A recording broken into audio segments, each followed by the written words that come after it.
Hey, Pioneers. Welcome to episode number 430. Today's episode, we are talking about alternative beverages to soda.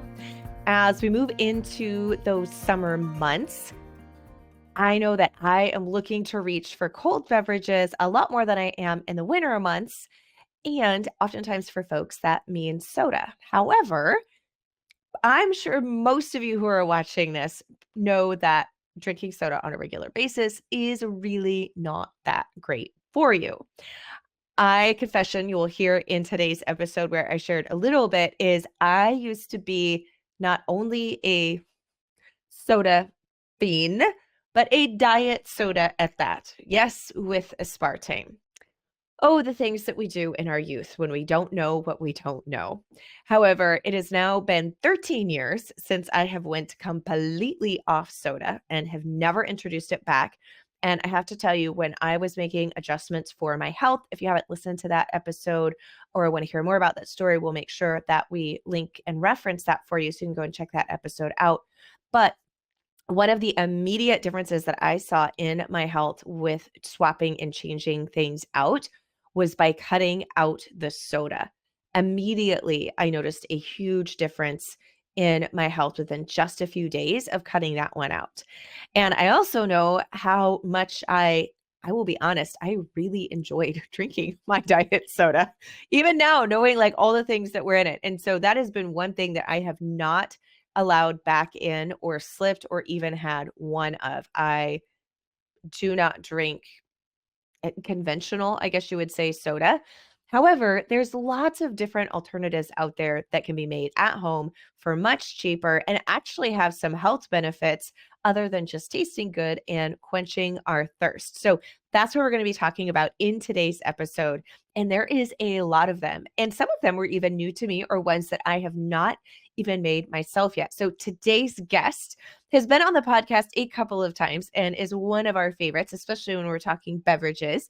And that is Sian Kosel from Farmhouse Teas.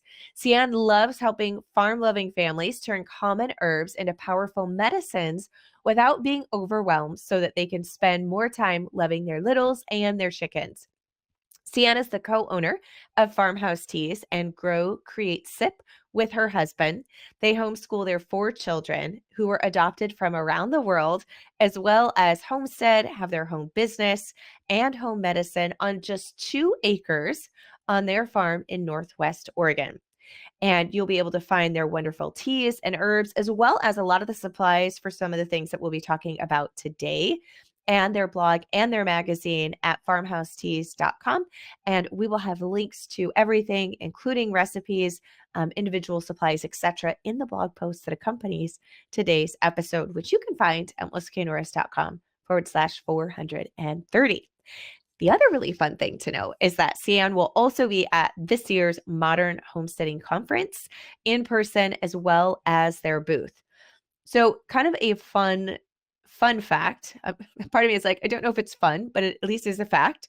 And that is a study that was published in 2017 showed that 61% of children and 50% of adults drink soda on a daily basis. Now, that data was from a 2013/2014 survey, and that is actually went down. So a newer survey was done and shows that back in 2003 and 2004, it was 80% of children and 62% of adults that drank soda daily. So from 2017, anyhow, that has went down some.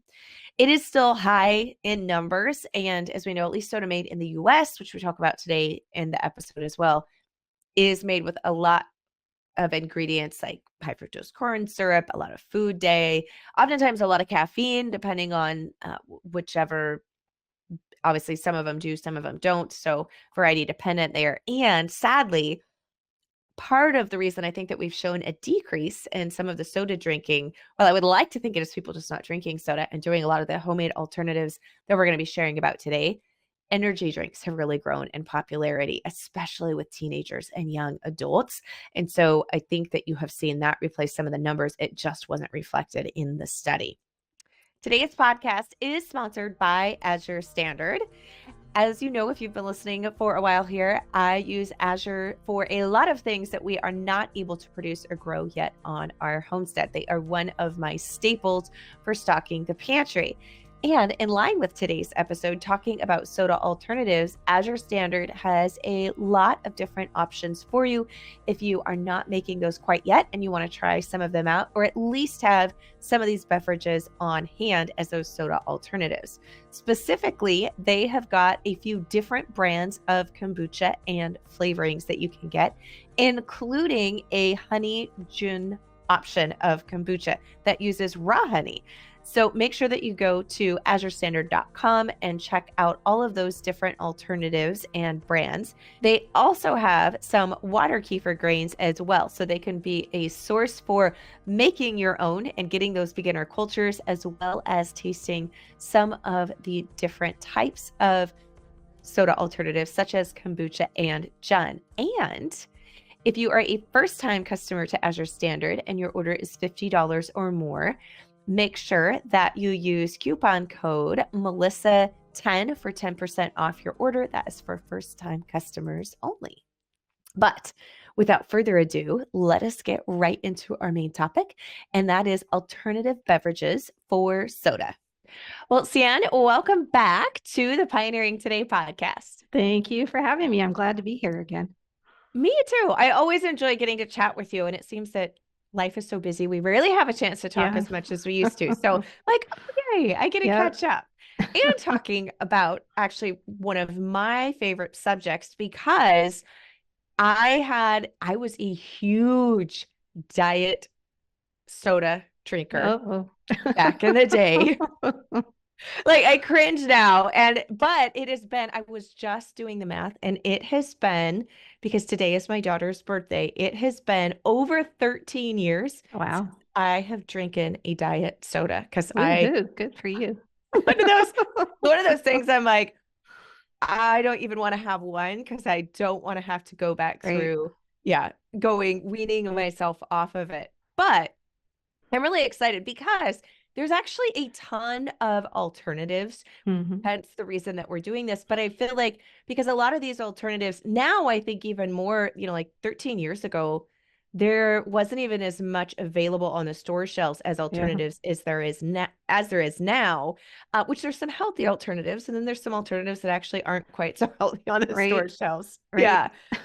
But I'm really excited to dive in today, because there's a ton of alternatives, and so many of them, even if you can buy them on the store shelves, they are going to be healthier and better for you, and in almost all cases cheaper to make them at home. So one of the things that I wanted to dive into is, when we're doing alternatives for soda, I see a lot of recipes will call usually for some type of carbonation. So it could be carbonated water, like club soda, soda water, seltzer, tonic, or even sparkling mineral water.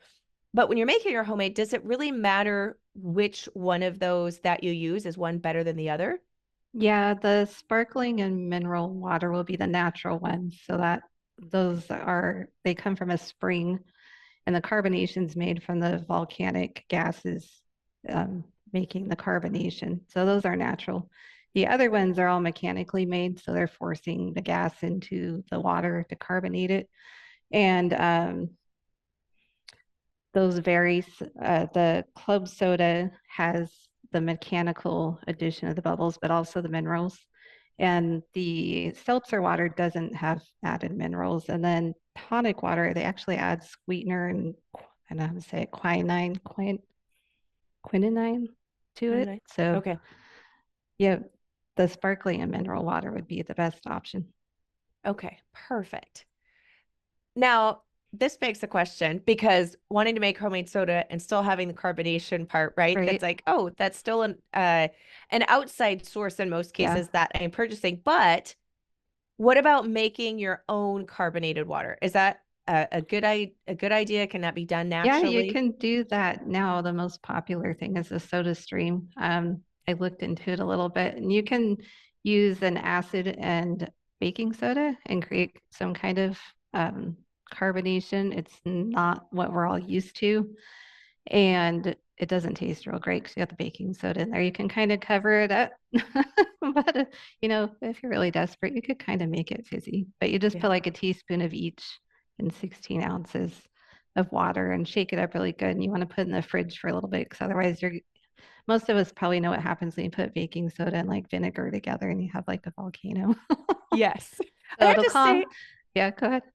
I was gonna say I will use when my stomach acid does start to kick up, I will put Uh-huh. baking soda in Yeah. water. And there's a fine line between enough to be Right. effective and enough where you're like, oh, this just tastes That's hideous. too I much. have to dilute it It's so more. Yeah. salty. I mean, you can cover it up with flavorings, but there's only so much that's gonna do.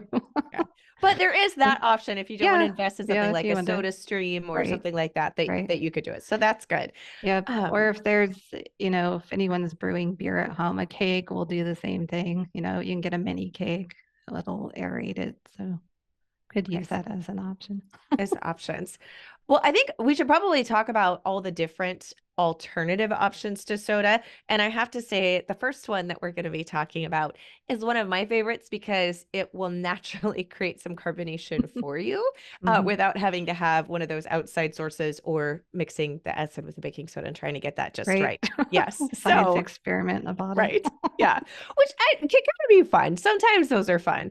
Uh-huh. So of course, if anybody listening is familiar with kombucha, I kind of gave it away. Hmm. But let's talk a little bit about kombucha for those who are unfamiliar with it and how that one is made and why it's a great alternative to soda. Sure. Well, shall we start with how it's made? That might be the best place. Yeah. Um, so kombucha is basically fermented sweet tea. So if you make sweet tea, just add the culture, which is called the SCOBY, the symbiotic colony of bacteria and yeast, to the sweet tea. Once the sweet tea is cooled down and let it sit for a while, and it's going to naturally carbonate because the bacteria and yeast in there are eating the sugar and they let off gases, and that's where the carbonation comes from. And it's better than soda because you get the same fizz, but then there's actually scientific studies on humans, not just on animals, showing that it will normalize your blood sugar if you drink it while you're eating a normal carbohydrate meal. So it's really good news for diabetics. It can help normalize their blood sugars, and it has a whole other host of benefits to it. Yeah. Well, and one of my favorites is homemade kombucha. So my first introduction to kombucha was I just kind of, as I started really diving into more, natural and homemade foods and that type of Mm-hmm. thing, and cultured foods specifically, Right. was kombucha. And the first couple times that I ever tried it was just from stores. We have a Yeah. co-op that's about an hour away from us, and they had some kombucha there, and then the different bottle types at the stores. And I will be honest, especially when I first was switching over, I drank it because I knew that it was a better Right. alternative and it was healthy. I didn't really enjoy the flavor in all honesty. Yeah. I found it um kind of really close to vinegar, like high pucker Right. power. It It's it a lot more tart than, especially if you're coming from soda. yeah, but I like my homemade kombucha is, Hmm. and I let it mine ferment now. Like I'll go, 10 to 14 days sometimes so that Right. there's even less sugar that's in Right. the finished product. But to me, the homemade kombucha has a completely different flavor. Like Yeah, it I does. don't, Yeah. yeah, it's so much more palatable in my opinion, than the store Right. bought. And that's without even doing the second Yeah. ferment, which is where you can really make it flavored Right. and that type of thing. So I put that out there because for anybody who may be listening Yeah. and or watching this, if all you've had is store-bought kombucha and you kind of were like, I don't Hmm. really know that I Yeah. like that this much, try the homemade because it, in my opinion, and it's same thing like with my kids, they don't really like the store-bought, but they Right. love the homemade version. So Yeah. yeah. Some of that's just, based on the process of fermentation, because once it's started, it keeps going. So if it's sitting there on the shelf, it's still fermenting, and they can only do so much to it, you know, in terms of keeping it sweet enough from when they make it to when you get it. When you're making it at home, you're pulling at the perfect time. It's kind of like picking the perfect tomato, right? If you're growing it, you can walk out there and grab it when it's ready. But if you got at the grocery store, you have to like gauge, well, when am I going to use this and how long is it going to sit there? Yeah. And the other nice thing, like to your point, is when you are making it at home, like kind of like with anything cultured, especially like Hmm. fermented vegetables or whatnot, is you are pulling it when it's met your Right. palate, like Yep. where you like it. And that Yep. can be really different for a lot of folks on how much, I always say how much like Right. pucker factor That's they a like, big, how right. sour. Yeah. A big question we get is how do I know when it's done? Well, a lot of it's just, depends on how you like it. I have a sugar allergy, so I can't have any sugar, makes my throat swell. And it's amazing after so many years of not having any sugar, everything tastes sweeter because you're not used, you get used to how much sugar. So it's also a process, when you're coming from soda to kombucha, it's a big difference. There's a lot more sugar in soda. Yeah. And And then, yeah, I was go gonna ahead. say too, the sugar content, because you do have sugar when you are making, as Cian said, it's a sweet tea that you're then putting the culture into the SCOBY in Right. order to ferment it. But part of the beauty of fermented food, same thing with sourdough, as long as they have that time to culture for the yeast and the bacteria to eat through the sugar and the starch, then it's converting it so it doesn't have that same level. And to your point, you were talking about blood Right. sugar. Same thing with like fully cultured sourdough bread. It is Hmm. lower on the glycemic index. And so, but a lot of times store-bought kombuchas usually have extra flavors added Yeah. in. And Kiwi then juice is a big one right now. yeah. And so those typically do have higher carbohydrates. And Mm, sometimes people will have, like the blood sugar or for your example, sugar. So when you're right. doing it at home, again, like you're really able to control that. Now, I don't, maybe you have, Sian. I have not really looked into it. In all honesty, I just go by flavor, but I have not tested like, oh, if I let it go, obviously the longer you let it ferment before you move it to the fridge, Right. the less carbohydrates it's going to have because it's going to be eating through Hmm. that. But because I've had people say, well, exactly how much sugar is left in the finished product, Right. and I Right. don't really have a way that I've been able to Um, test for that. yeah.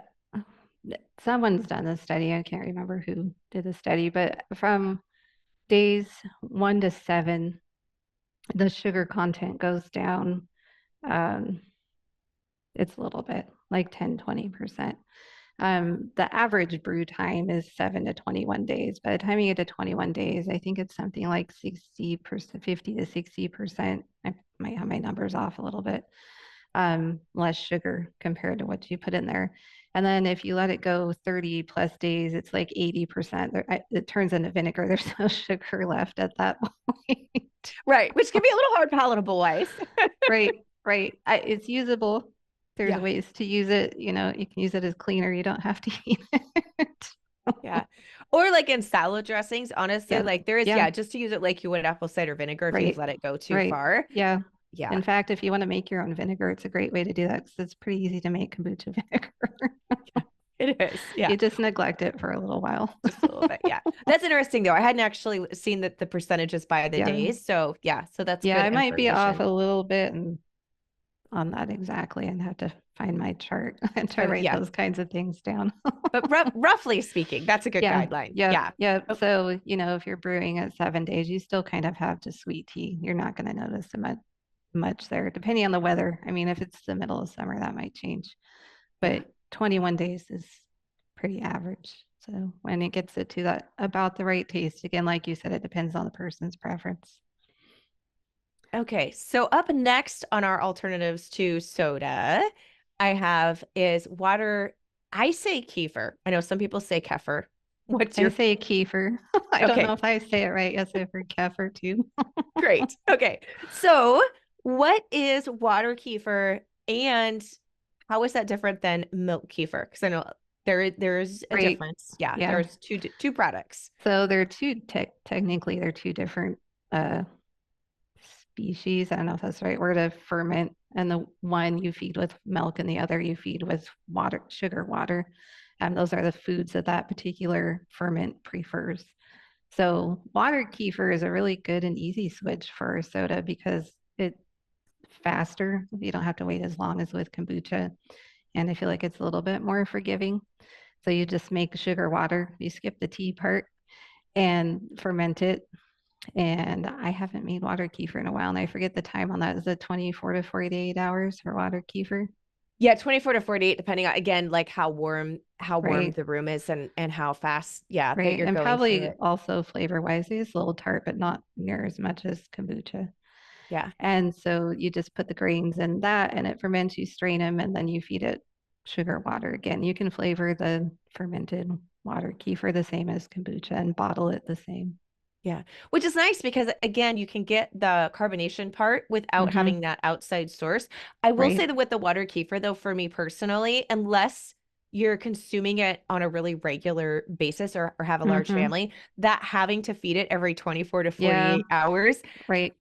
I liked the kombucha better Yeah. because I had that longer span in For sure. between You having to make it batch. have more time, and then you can do the continuous brew in a bigger batch, which I haven't tested a giant batch of water kefir, so I can't say for sure how big of a batch you could do. But most people, I don't think, do more than a half gallon at a Yeah. time. I could be wrong. I don't. Yeah. I haven't really seen that, but again, I haven't Yeah. like studied. Yeah. I'm For sure there is us, somebody somewhere. right. For us, there's six of us, so it makes more sense to do kombucha. I mean, you can brew a ton at one time, but we usually do 3 gallons of continuous brew. And then you, Yeah. like you said, you don't have to keep doing it. You just kind of add a little bit to it and pull it off when you're ready. So yeah, it's more forgiving on the schedule. Yeah, I agree. But I do have to say, like in the summertime when I feel like we're drinking more or seeking out more soda alternatives, because I think in the Right. wintertime I'm usually brewing like Yeah. hot tea. I'm wanting kind of those hot drinks. Yep. I feel like the water kefir moving into summer could be a really good time Hmm. to It's start a that really one up. good transitional kind of ferment. Like if you're not ready to take care of kombucha, because it Yeah. is a process.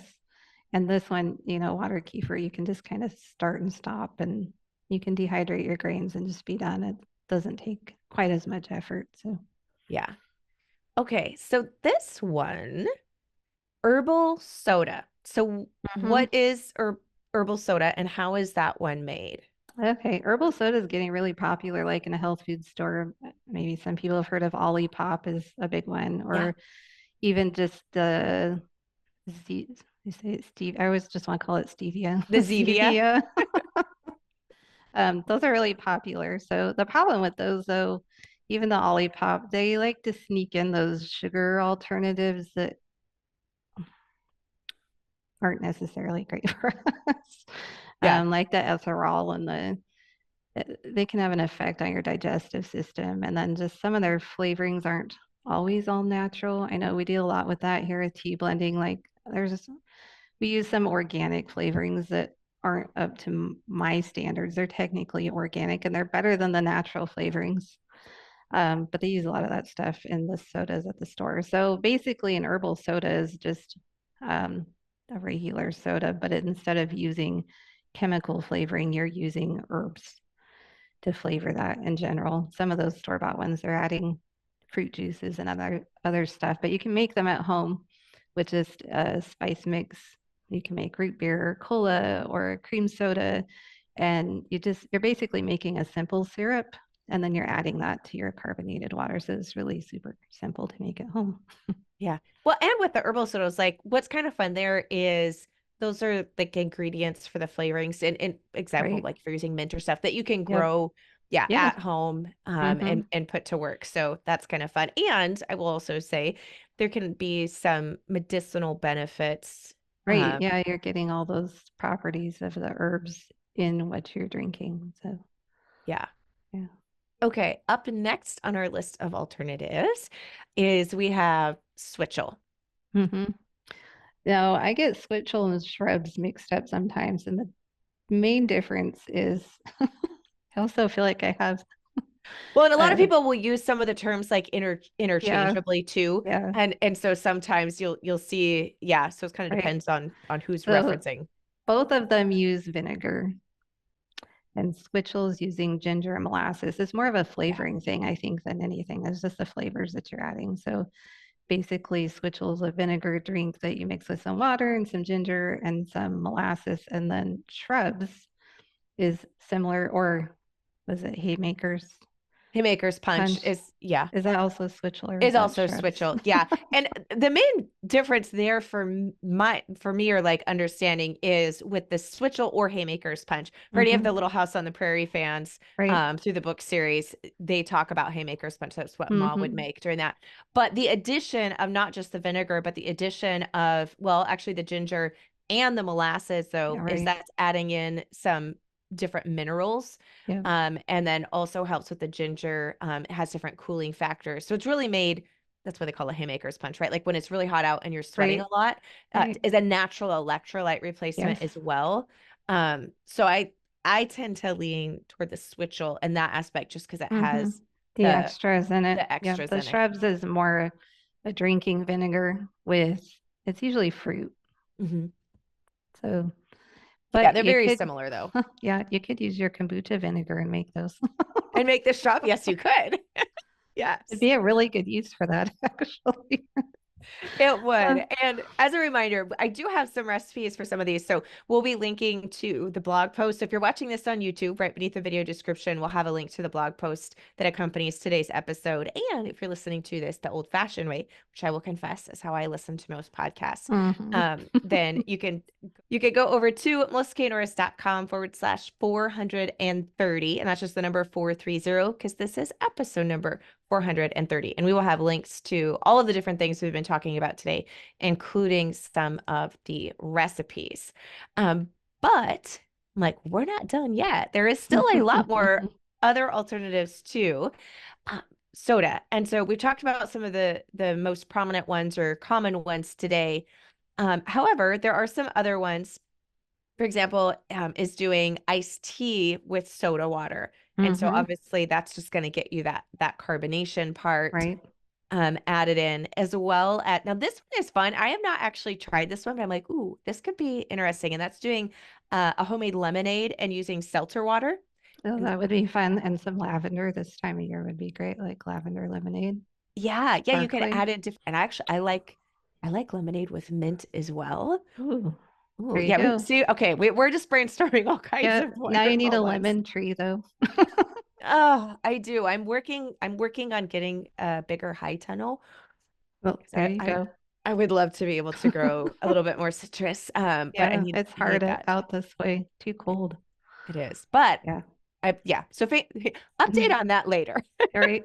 Yeah. And then this is a really easy and fun one. And I do this all the time.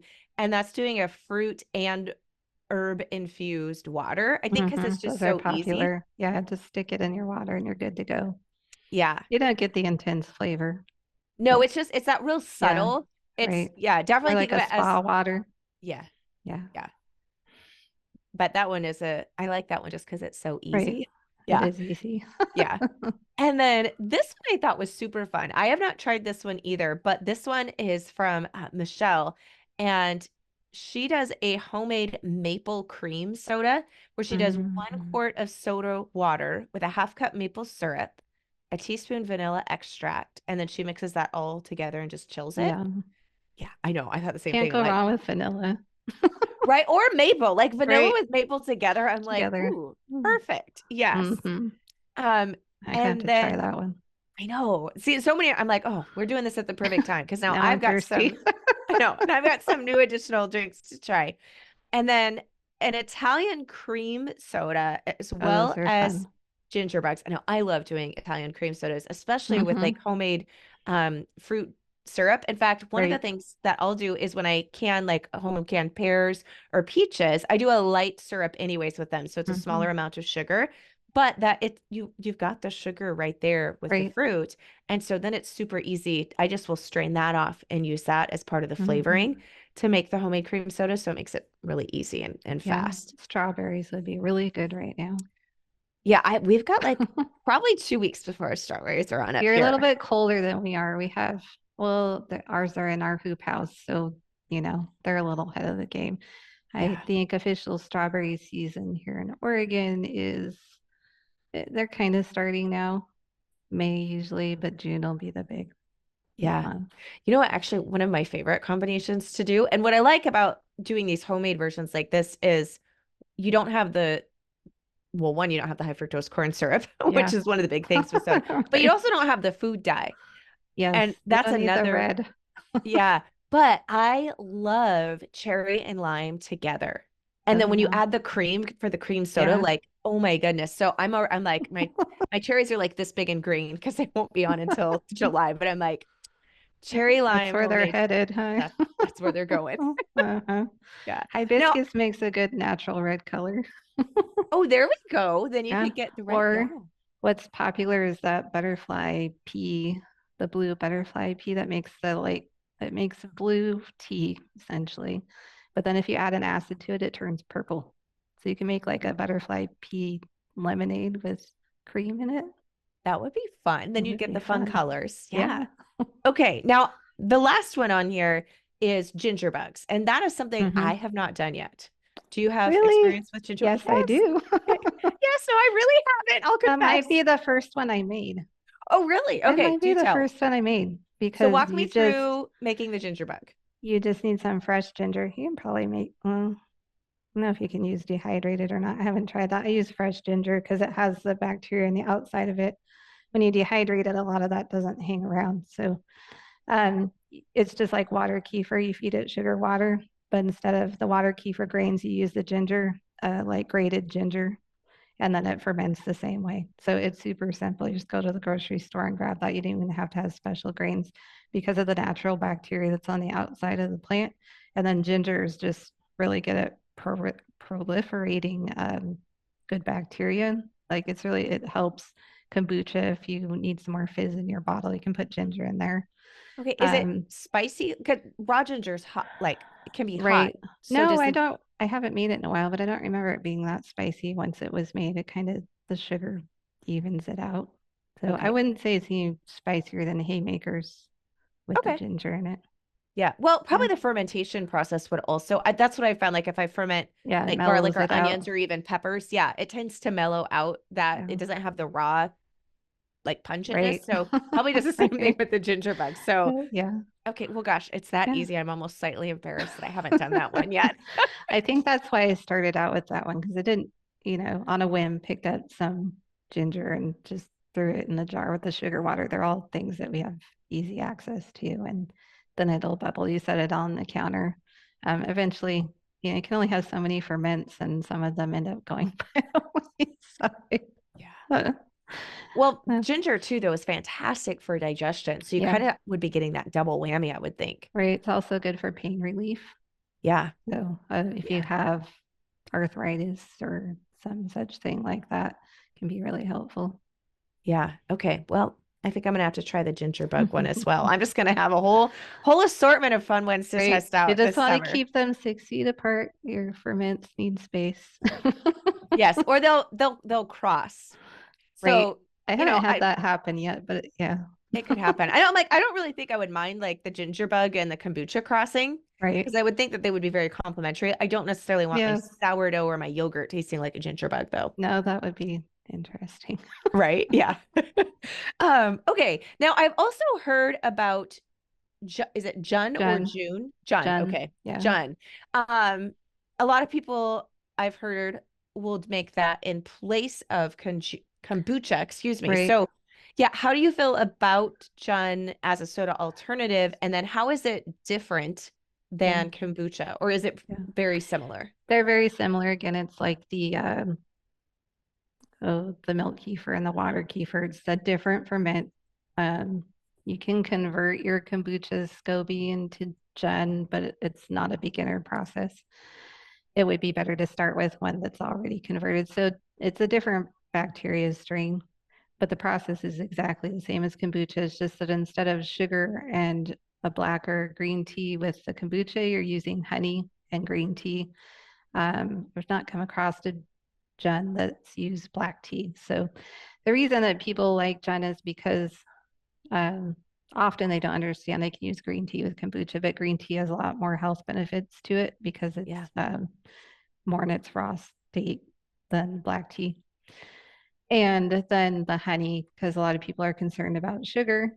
Mhm. And so they want to swap to honey. It has a different flavor. It's a lot lighter because of both the green tea and the honey. It's very effervescent. The honey really seems to give it, it's a different kind of fizz than kombucha. It's more subtle, but it's still quite there. Okay. Um, you're not supposed to use raw honey. I think I've used it and it's turned out fine, but sometimes the antibiotic properties of honey can fight with your ferment and kind of not have as much fizz. So it can be a little bit more finicky. Kombucha is just more popular. So there's a lot more information on how to brew kombucha than there is on Jen. Okay. So Jen is just you're going to have a different, basically mother culture or different type Yep. of SCOBY that's already Hmm. used to doing the green tea and the honey as its Right. food source. Right. Okay. It'd be kind of like sourdough where you start out with white flour, but then you want a whole wheat. You're going to have to switch it over. Whereas if you just Slowly. Yeah. bought or got a whole wheat starter from somebody that was already used to that food, or like you and I switching our diet opposite, we have to get used to it. You can't just do that all of a sudden.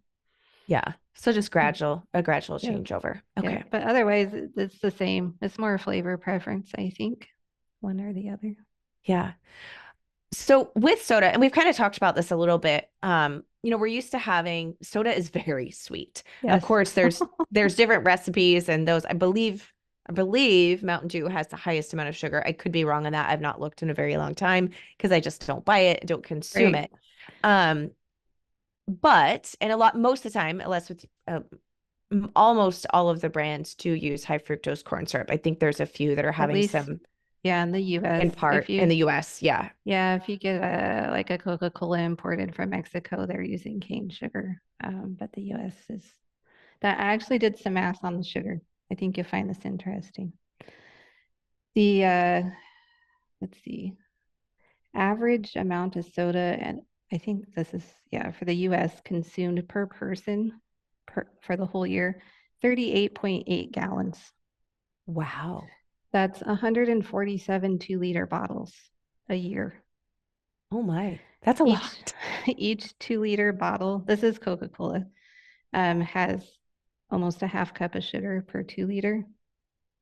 Actually thought that seemed a little low.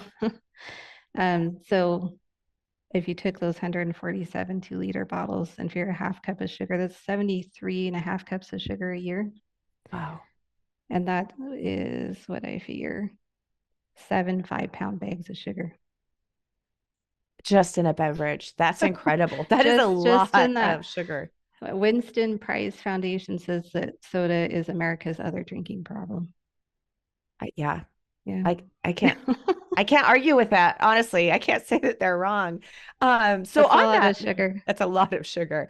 So yeah, on that note, for our homemade drinks, I know we've kind of talked about like kombucha uses regular sugar, but because of the fermentation process, you're not consuming the amount that you put in the Right. tea. Same thing with the John honey, but that's not what you're getting the full amount in that end product. But for Hmm. some of the other ones, like the herbal sodas, and some of the different ones Right. that we've been talking about, you are adding a sweetener into them in most Right. cases. So, what are some of the main options Hmm. as sweeteners, aside from obviously just sugar, especially for Right. health We talked perspective? about the honey with the gen and then the maple syrup for the haymakers, the switchel and the shrubs. Oh, you could use it in shrubs too. Coconut sugar. Uh, let's see, sucanat would be, it's still sugar, but better. You can also, the amount that you're using when you're making it, you can adjust. So like we talked about herbal sodas and how they're different. When you make them at home, we have a couple of mixes, and in our ingredients, we usually recommend a sugar because we're getting, you're swapping from drinking from the bottle to that. We want to make that process easy. And usually it's just a brown sugar, but you can replace brown sugar with sucanat or with coconut sugar. And those have, coconut sugar has a lower glycemic index. So, um, gosh, there's probably like 10 more I'm forgetting. Yeah. Well, I think one of the things we were talking about earlier with the homemade Italian cream sodas is Yeah, using fruit juice. right. And just skipping the sugar using, yeah, mashed up fruit or fruit juice. Those simple syrups, you can Yeah. use it, just cut down the sugar or swap the sugar out. So fruits, yeah, good one. Yeah. Um, let's see.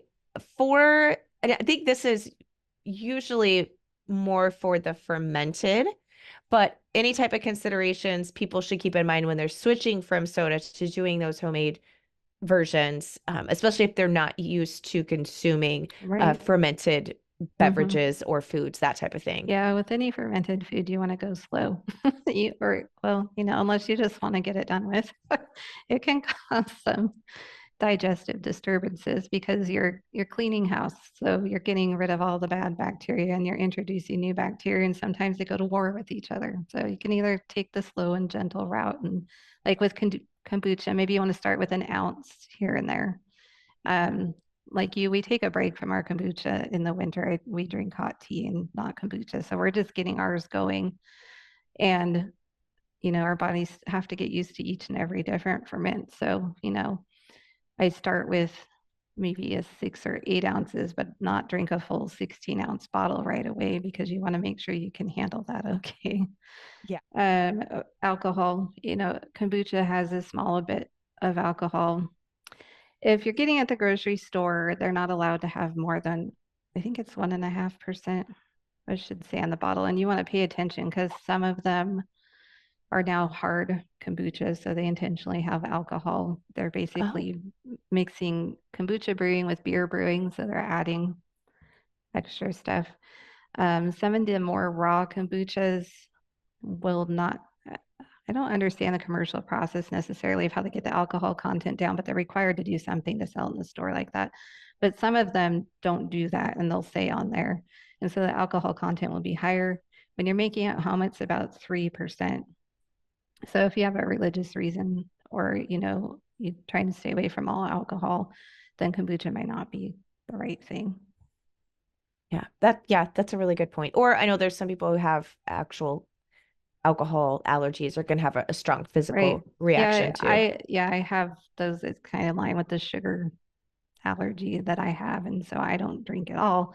Kombucha doesn't bother me though. Even with the sugar in there, it doesn't bother me because of the process of it. It's not the same as just consuming the alcohol straight, or like a tincture will Yeah. actually bother me to some degree because of the alcohol that's in it. But yeah, you just want to watch that. It's safe for kids. It's a really low amount. And it's because you're fermenting sugar, and sugar creates alcohol. And once it gets past the alcohol, and they have vinegar, right? Just like you would if you're making wine or beer. Yeah, it's the alcohol phase and then the vinegar Yep, phase. So if you right. let it go the longer, actually, which is kind of funny because I think people might not assume that the longer the ferment as it Right. gets closer to vinegar stage, of course it will be more sour, but Yeah. it would Less have alcohol. less alcohol. Yeah. So yeah, kind of weighing those. Well, Right. yeah, this has been fun. We've got lots of different recipe alternatives to have. And I know you guys have, which we'll make sure and link, some really fun different flavoring kits for all the supplies for making kombucha, especially Mm-hmm. the second ferment, where you can get Right. really fun with doing some different flavor combinations, etc. So for those, we'll be linking from the blog post to all of those. But for those who want to follow along, where is the best place online for people to connect with you? Oh, they're welcome to come to farmhouseteas.com. That'd be the best place to find all sorts of supplies. If you're wanting education on kombucha, our blog is growcreatesip.com. And then I have a little ebook for everybody that's free that kind of goes over these things and has a bunch of drink recipes in it for making fun drinks with kombucha and all sorts of fizzy teas and cocktails and things. Fun. I think my internet froze, so Oh, it came no. back. Like you cut out, but I'm like, oh, it was like perfect where it cut out and came back on my end. I think in the recording it's fine Okay. because it records from both ends. So I'm like, oh no, well at least it made it through that long. So okay. Goodness. And of course, if you're coming to the Modern Homesteading Conference in June, Yeah. CN will actually be doing a class all about kombucha as well Yep. as having their booth there. So you'll be able to come and get supplies, learn in person, and get to hug her, which is what I'm Yeah. looking forward Well, to. if hopefully you can find me, I should be there. This is actually our booth wall right here. We're prepping right here and set up and packing. Yay! I know I'm so excited to get to see everybody. Yeah, I'm on the countdown countdown is too. on. Yeah, it definitely is. Well, friend, thank you so much for coming on today. I'm pretty sure we'll probably do another episode again in the future. Yeah. Because yeah, but thank you so much for coming on. Thank you for having me. Well, I hope that you enjoyed today's episode. It was so much fun to be back with you after taking our short break. And I have got some very exciting episodes coming up for you in next week, where we are going to be diving back into our topics of Homesteading 101 series, but we're going to be kicking that back off where we are going to be talking about soil health, specifically with our pastures and raising animals and livestock on pastures, and really diving into an episode that I have very much been looking forward to. So make sure that you are back here next week when that releases. For now, blessings and mason jars, my friends.